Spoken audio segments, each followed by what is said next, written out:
Hi everyone! Ako nga pala si Coach Archie from Archie Mercado Photography Studio, and today pag-uusapan natin kung bakit sobrang special ng newborn photography. At may exciting invitation din ako to all aspiring newborn photographers and creatives. So why newborn photography matters? Alam nyo ba, yung mga unang araw ni baby sa mundo ay sobrang special niyan and precious. In just a few weeks, nagbabago na yung itsura nila. Kaya ang newborn photography, hindi lang siya basta-basta pa-cute. Isa ito sa pinaka-sentimental and valuable para sa isang pamilya. Yung maliliit na daliri, yung tulog na pose nila, at yung angelic face nila, lahat yan gusto nating ma-preserve in the most creative and safe way possible. And speaking of that, if you are a photographer and a creatives or someone na gustong matutunan ng art ng newborn photography, I personally invite you to our upcoming workshop this August 29 at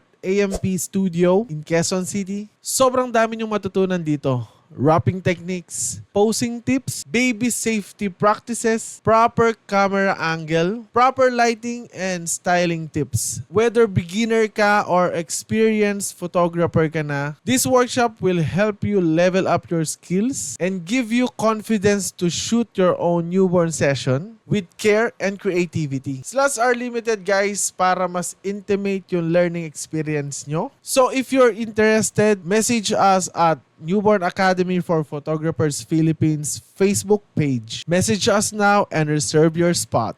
Let's learn, shoot, and grow together as a creative storyteller. See you this August 29 at AMP Studio. Once again, I'm Archie from Archie Mercado Photography Studio. Let's capture precious moments one click at a time. Bye! See you soon!